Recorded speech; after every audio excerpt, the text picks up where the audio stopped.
Et quand je repense, par exemple, où j'ai un projet en Slovénie sur du vertical farming, qui permet en fait de produire avec un bon rendement des denrées alimentaires pour éviter de les importer.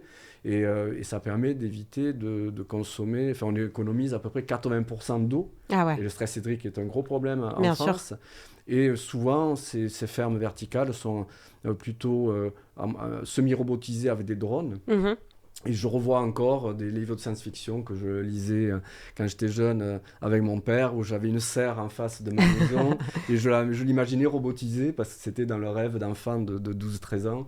Et quand je vois aujourd'hui que ça existe, je me dis, tiens, certains rêves se réalisent, Se réalise pour même de si vrai, j'en ouais. suis pas à l'initiative, mais j'en suis quand même comment dire, une des personnes qui va essayer de prescrire en fait ce type de technologie parce que là on travaille avec le gouvernement slovène par exemple sur ce sujet parce que ça fait partie de la conscience environnementale Mm. qu'il faut avoir parce que on va avoir de moins en moins d'eau, on est de plus en plus nombreux sur la planète et, Bien si sûr, on- ah non, et il mais y a la des liste nouvelles est très technologies. longue, hein. La liste est très longue, mais si on veut voilà, si on veut faire en sorte que chacun puisse s'y retrouver dans ce monde complexe, et notamment manger et boire normalement, il y a des technologies qui arrivent, il y a une adoption à l'usage qui est toujours compliquée, dans toute innovation, hein, je l'ai vécu dans chaque start-up dans laquelle j'ai évolué.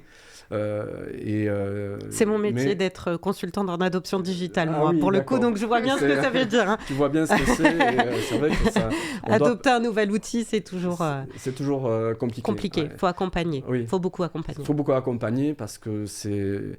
Et ce que j'aime, si je reviens, alors je reparle de Team Force the Planet, du fonds qui nous accompagne, qui nous finance, c'est là aussi leur façon de voir les choses parce qu'ils ont contribué à mettre en place le dividende climat Mhm. avec l'ADEME et notamment c'est une tonne de CO2 évitée, c'est un dividende climat de gagné. Alors au début, il y a quelques années, quand ils se sont développés, qu'ils prévoyaient de faire des levées de fonds juste par des gens qui vont mettre de l'argent mais en étant rémunérés juste avec un dividende de climat, donc extra-financier, j'avais du mal à y croire. Et finalement, je me suis trompé parce que je vois que finalement, il y a beaucoup de gens qui ont des valeurs au-delà du juste gagner de Bien l'argent. sûr. Ils ont des valeurs sur l'environnement parce qu'ils ont des enfants, ils ont envie d'avoir un monde plus Exactement. propre. Exactement. Et ça, je trouve que c'est bien de capitaliser sur ces valeurs-là parce que ça permet de changer de paradigme et d'avoir une nouvelle vision sur le monde de demain.